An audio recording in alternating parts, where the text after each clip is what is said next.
안녕하세요. 신학입문 조직신학 1강 백충현 교수입니다. 오늘은 신학이란 무엇인가라는 주제에 관해서 함께 생각해 보도록 하겠습니다. 여러분에게 신학이란 무엇인가라고 질문을 드린다면 여러분들은 무엇이라고 대답하시겠습니까? 아마 대부분은 통상적으로 신학은 신에 관한 학문, 즉 하나님에 관한 학문이다, 이렇게 답하실 것입니다. 이 대답 자체가 틀린 것은 아니고 간단하지만 그러나 또 생각해 볼수록 더 많이 고려할 점들이 있다는 것을 우리가 알게 될 것인데요. 먼저 신학의 어원에 대해서 한번 생각해 보겠습니다. 신학은 영어로 theology고요. 이것이 그리스어, 헬라어로는 테올로기아에서 왔습니다. 테올로기아는 테오스, 신, 하나님을 뜻하는 단어와 로기아, 로고스하고 관련된 말씀이란 뜻을 지닌 단어가 합성된 건데요. 그러다 보니 theology, 신학은 신에 관한 학문이다, 이렇게 많이 정의가 되고 있습니다. 이것이 이제 통상적인 정의인데 과연 그런 것인지 한 번 더 검토해 보자고 하는 것이죠. 먼저 우리 대학에서 학문을 하는데 학문이 되려면, 즉 사이언스가 되려면 그 학문의 연구 대상, 오브젝트와 그 다음에 그 오브젝트, 대상을 연구하는 방법, 메서드가 명확해야 됩니다. 생물학은 생물에 관해서 연구하죠. 그리고 연구 방법은 여러 가지 분류, 해부, 실험 등등입니다. 사회학은 사회에 대해서 연구하는데요. 연구 방법은 생물학과는 달리 면접, 설문조사 등등이 있겠습니다. 심리학은 사이콜로지라고 그랬는데 사이키, 즉 프시케, 마음, 정신에 관한 학문이고요. 연구 방법은 또 독특하게 정신분석 등등의 방법을 사용합니다. 자, 그러면 신학은 또 하나의 학문이 되려면 연구 대상은 분명하게 신, 하나님이라고 할 수 있겠는데요. 그렇다면 이렇게 신학을 할 때는 그럼 연구 방법은 어떻게 되느냐? 즉 생물학처럼 할 것인가, 사회학처럼 할 것인가, 심리학처럼 할 것인가 고민을 해봐야 되겠죠. 그래서 간단한 것이 아닙니다. 이런 것을 고려했을 때 신학에 관한 여러 정의들을 살펴보면 첫 번째, 독일의 교의학자 펠만은 신학은 하나님에 관한 말, 발설이다, 이런 표현을 썼습니다. 하나님에 관한 인간의 말이라는 거겠죠. 두 번째, 영국의 신학자 맥그레이스는 신학은 하나님에 관한 담론, 디스코스다, 마치 생물학이 생물에 관한 담론인 것 같다, 이런 표현을 사용했습니다. 그 다음에 20세기의 가장 유명한 신학자 한 사람을 꼽으라면 칼 바르트인데요. 칼 바르트는 신학적 학문으로서의 교의학, 조직신학이죠. 이것은 하나님에 관한 특징적인 담화의 내용에 관한 교회의 자기 반성적인 학문이다, 검토다, 이런 표현을 썼습니다.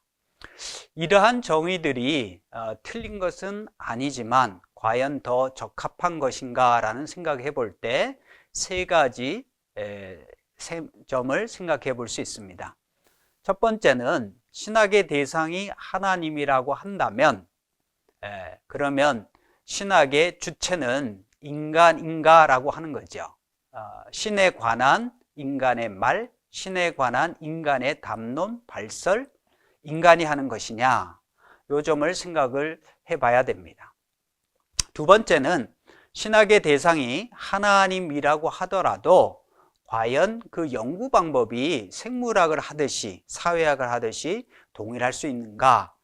만약에 대상이 다르다면 그 대상에 적합한 연구 방법을 찾아야 될 텐데 그것은 신학에서는 무엇이 될 것인가, 이런 생각을 해볼 수 있겠죠. 가장 중요한 문제가 세 번째인데요. 이러한 정의들, 앞서 보았던 정의들은 신을 대상으로 하는 인간의 활동, 말, 담론, 발설 이런 거잖아요.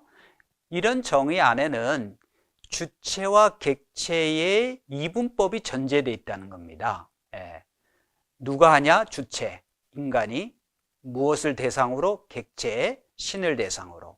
주체와 객체의 이분법이 전제되어 있다는 거죠.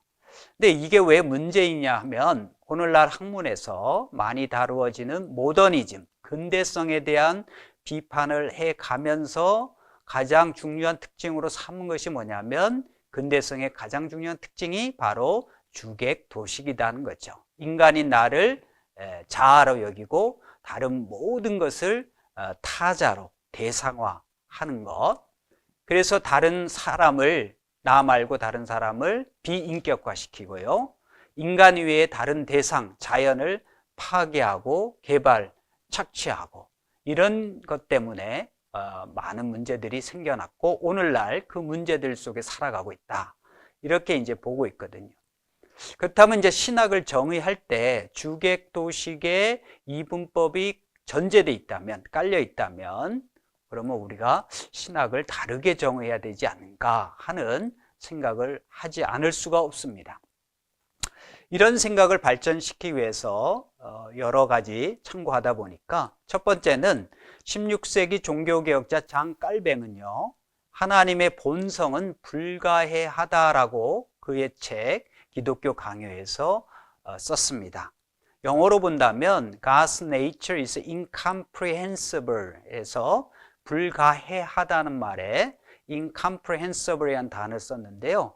이것은 인간이 하나님을 알지 못한다는 얘기도 아니고 이해하지 못한다는 얘기도 아닙니다. 알고 이해할 수 있지만 전적으로 모조리 완전히 다 아는 것은 아니다. 이게 바로 불가해성의 개념이거든요.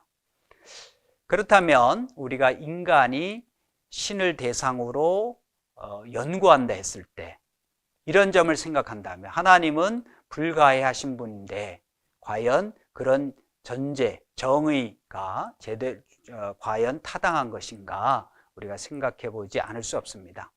출애굽기 3장 14절에는 하나님께서 자신의 이름을 이렇게 알려주셨잖아요. 나는 스스로 있는 자다. I am who I am. 여러 가지 해석이 다 가능하지만 오늘 주제하고 관련해서 본다면 하나님은 스스로 있는 자. 이 얘기는 하나님은 다른 무엇에 의해서도 정의되거나 규정될 수 없는 분이시다. 대상화될 수 없는 분이시다. 하나님은 하나님이시잖아요. 이런 부분들이 하나님 말씀 안에, 이름 안에 녹여져 있다 생각을 해볼 수 있습니다. 라꾸냐라고 하는 고대교회, 초대교회 교부학을 전공하신 학자의 발견은 저한테 많은 도움이 됐는데요. 초대교회, 즉 고대교회에서는 테올로기아라는 단어가 사용됐는데 오늘날의 테올로기아, 즉 신학하고는 다른 의미로 고대교회에서는 테올로기아가 오이코노미아하고 짝개념으로 사용됐다고 합니다. 오이코노미아는 하나님께서 이 세상을 향하신 경륜, 겉으로 드러나는 경륜이죠. 그래서 성육신과 오순절 성령 강림을 핵심으로 해서 하나님께서 이 세상을 향해서 하시는 활동들이 오이코노미아고요.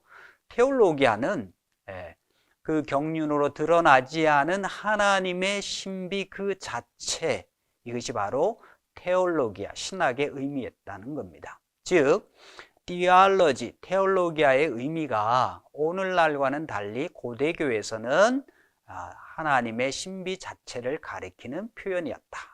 신학의 정의가 초대교회에서는 달랐다 하는 점을 생각해보는 좋은 점이죠. 도널드 블러시라고 하는 미국의 신학자는 이런 얘기를 했습니다. 우리의 신학은 인간의 기획이다.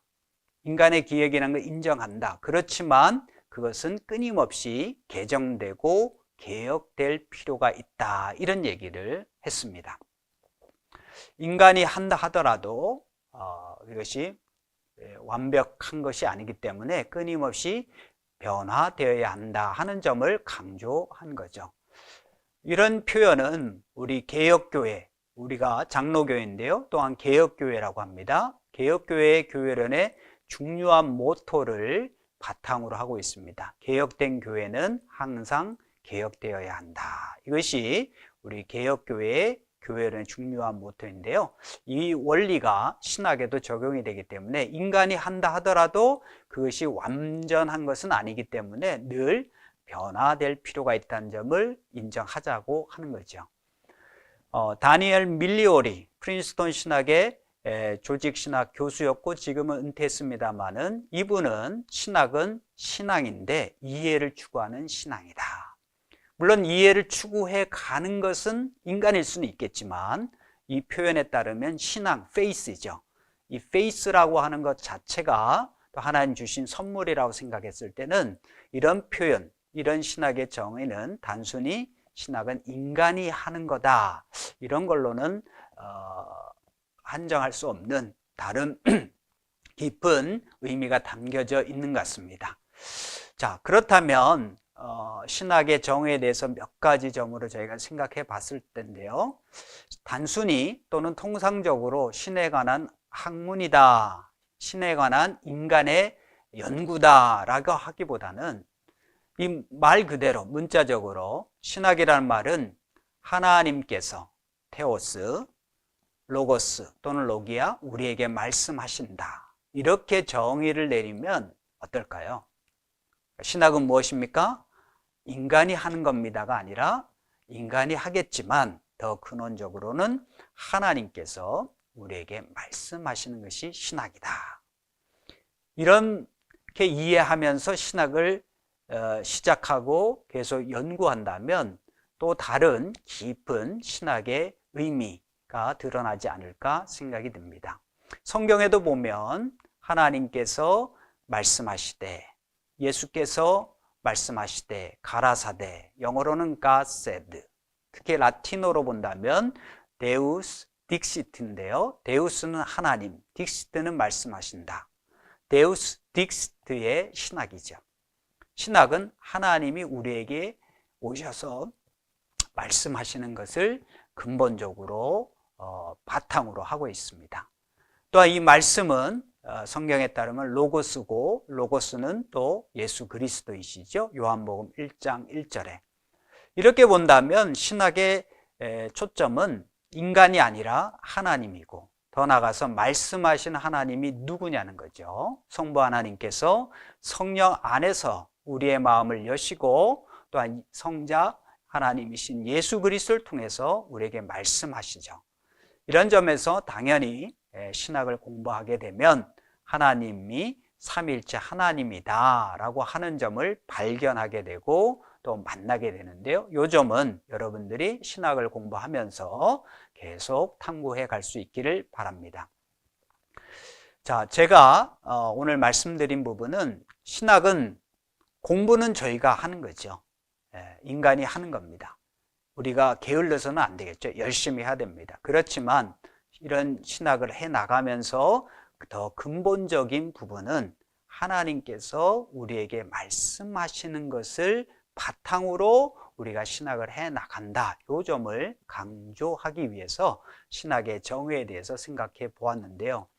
만약에 이렇게 신학을 정의한다면 저는 이것이 신학의 참 정의다 이렇게 생각해 볼 수 있는데 우리가 신학을 하는 자세가 달라질 수밖에 없는 거죠. 첫째는 신학은 인간이 주체가 아니라 하나님이 주체다라고 하는 거죠. 그렇다면 하나님이 우리에게 알려주시고 말씀하시니까 그 범위 안에서 우리가 하나님을 알아갈 수 있는 겸손한 자세, 또 하나님 말씀을 더 잘 듣기 위해서 우리는 청종하고 순종하고 기도하는 자세, 또 하나님 말씀을 잘 듣기 위해서 단순히 나의 개인적, 집단적 관심사에 매몰돼서 신학을 하는 것이 아니라 그런 것은 하나 둘 제거해 나가고 하나님의 말씀을 있는 그대로 듣고자 하는 자세, 노력이 필요한 겁니다. 이런 일들이 있을 때 우리가 신학을 공부해 가면서 내가 변화되고 변혁이 되잖아요. 그래야 하나님의 참 형상이신 예수 그리스도를 온전히 닮아갈 수가 있는 겁니다. 저는 이런 자세로 신학을 해야 신학을 오랫동안 하더라도 잘못된 길로 가지 않고 오히려 예수님을 더 온전히 닮아가는 사람으로서 신학을 하는 것이다, 이런 생각을 하는데요. 당연히 이런 신학의 정의 안에는 신앙이 연결되어 있겠습니다. 신앙이라는 말, 믿음이란 말 우리가 많이 사용하고 있는데요. 단순히 믿어주자, 무턱대고 믿자, 맹목적으로 믿자, 이런 뜻은 아닙니다. 그리스어로는 피스티스, 라틴어로는 피데스 또는 피두키아, 크레도, 히브리어로는 에무나, 이런 단어를 쓰는데요. 여기서의 핵심은 나의 자신의 삶을 하나님에게 맡기고 의지하고 신뢰한다. 영어로는 trust, 라틴어로는 fiducia. 이 의미가 굉장히 중요한 겁니다. 그래서 신앙이라고 하는 부분도 그냥 믿는다는 것은 아니고 우리의 삶을 맡길 점. 그래서 이제 신앙의 세 가지 요소가 지적인 암, 노티티아라고 하고요. 또 인격적인 동의, 아센수스, 또는 삶에서의 의지적인 신뢰, 피두키아, 이렇게 세 가지 측면들이 다 있는데 그 중에서도 신뢰하는 부분이 굉장히 중요하다라고 하는 거죠. 이런 부분들이 여러분들이 앞으로 신학을 공부해 가면서 계속 정리해 가실 수 있길 바랍니다. 신학의 참된 정의를 바탕으로 앞으로 이러한 자세를 가지고 여러분들이 신학을 공부해 가실 텐데요. 그래도 신학의 전체적인 모양, 모습을 좀 소개하고 또 조직신학의 특징을 간단히 설명하고 마치도록 하겠습니다. 신학에는 크게 성경신학, 역사신학, 조직신학, 실천신학 나눌 수 있겠는데요. 더 세부적으로 더 나눌 수는 있지만 크게는 보통 이렇게 나눕니다. 성경신학, 성서신학은 나무로 비유하자면 뿌리에 해당되는데요. 성경 구절의 의미를 파악을 하되 당시의 문맥이나 역사적인 상황, 문화, 정황 이런 것을 다 고려하죠. 구약은 구약학, 신약은 신약학 이렇게 나눠져 있습니다. 역사신학 또는 교회사는 나무로 비유하자면 줄기, 가지가 되겠는데요. 교회의 역사에서 드러난 하나님의 역사를 탐구하면서 정리하는 거죠. 시기별로 고대교회 또는 초대교회, 그 다음에 중세교회, 그 다음에 종교개혁기의 교회, 그리고 근대교회, 오늘날 현대교회 이렇게 시기를 나누어서 탐구합니다. 그 다음에 이제 조직신학은 그 안에 또 세부적으로는 6가지로 나눌 수 있는데요. 두 번째 보자면 교의학 또는 교리신학이 있습니다. 이건 도구마, doctrine, 교리들을 중심으로 중점적으로 연구하는 세부 분야고요. 흔히 이제 교의학이 이제 조직신학이라고도 한 면이 있습니다. 그다음에 구성신학이라고 하는 것은 constructive theology인데요. 신학의 내용을 가지고 오늘날 현대사회에 맞추어 새로운 변화에 시도하면서 새롭게 건설하려고 하는 작업, 이거 이제 구성신학이라고 하고요. 철학적 신학은 신학이 아무래도 학문이다 보니까 철학에서의 논어들하고 많은 대화를 할 수밖에 없습니다. 이제 그런 걸 바탕으로 신학의 학문적 기초를 얘기하려고 한다면 철학적 신학이 되겠고요. 그다음에 이제 변증학은 apologetics라고 하는데 이 시대의 문제, 질문들에 대해서 기독교적인 답변을 제시하려고 하는 초점이 강조되어 있고요. 그다음에 이제 기독교 윤리학도 포함되어 있는데요. 특히 독일에서는 조직신학이라는 말에는 교의학과 윤리학이 같이 포함되어 있습니다. 저희 학교에서는 기독교 윤리학은 기독교와 문화로 독립되어 있는 분과지만은 그러나 이제 시대마다 또는 나라마다 이렇게 특징이 차이점이 있을 수는 있습니다. 크게 본다면 조직신학 안에 넣을 수도 있는 거죠. 그리고 이제 이렇게 2, 3, 4, 5, 6번 외에 좁은 의미의 조직신학 이런 개념도 같이 포함되는데 이걸 전체 아울러서 조직신학이라고 하니까 여러분들이 조직신학을 한다면 이거하고 관련된 작업들을 하게 되겠습니다. 그 외에 이제 실천 신학이 있는데요. 아무래도 교회 안에서의 실천이나 교회 밖 사회 속에서의 실천 다 관련되어 있습니다. 열매라고 할 수 있겠죠. 그림으로 그리면 이런 그림들이 나올 수 있으니까 여러분들이 공부하시면서 신학의 다양한 분야들을 모두 다 공부하시면서 본인에게 더 관심 있는 부분은 무엇인지 이렇게 찾아가시면 좋겠습니다. 그렇지만 두루두루 다 공부하시는 것이 중요합니다. 조직 신학을 한다면 가장 큰 특징이 어떤 신학적인 주제를 가지고 집중적으로 연구하면서 체계적으로 정리하는 작업이 많이 있는데요. 그게 이제 신학 주제라고 합니다. 영어로는 theological locus. locus는 단수고요. 복수형은 loci. 라틴어 발음은 로찌라고도 합니다. 이런 신학적 주제를 정해서 그 주제에 맞게 성경을 바탕으로 교회사의 연구를 바탕으로 그리고 실천 신학에서의 적용에 염두에 두면서 우리 조직 신학에서는 이런 주제별로 연구하는 게 가장 큰 특징인데요. 이런 부분들은 여러분들이 신학을 공부하면서 계속 훈련해 나갈 것인데요. 대략 어떤 주제들이 있는지를 살펴보시면 그건 조직 신학자들마다 다를 수 있습니다. 그러나 이제 대략적으로 본다면 신학 방법론, 계시론, 성경은 무엇냐, 성서론, 또 하나님은 누구신가, 신론, 또는 창조는 무엇이고 무로부터의 창조인지, 또 오늘날 진화론과의 관계는 어떻게 생각해야 되는지 등등. 이게 창조론이죠. 또 하나님의 섭리는 무엇이고 하나님께서 섭리하신다는데 이 세상에서의 악의 현실은 뭐냐, 이런 부분들을 연구하는 게 섭리론이고 악의 문제고요. 그 다음에 이제 인간은 누구냐, 하나님의 형상대로 창조되었다고 하는데 그 하나님의 형상은 무슨 의미냐, 인간론에서 다르죠. 그런 인간을 하나님께서 예수 그리스도를 보내어 구원하시는데 예수 그리스도가 누구냐, 기독론. 또 예수 그리스도가 우리에게 구원을 주신다는데 그 구원의 의미가 뭐냐, 구원론. 또 성령 하나님은 누구신가, 성령론. 교회가 많은 문제가 있는데 교회의 중요한 핵심, 본질은 무엇인가, 교회론. 또 교회사는 성례, 세례와 성만찬 굉장히 중요한데 이것에 무슨 의미가 있는가, 성례론. 또 종말에는 어떤 일이 있으며 우리는 어떻게 살아갈 것이냐, 종말론.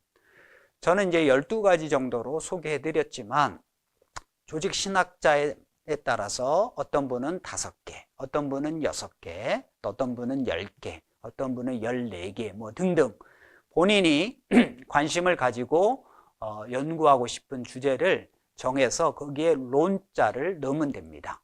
기도를 더 열심히 연구해보자 하면 기도론이 되겠죠.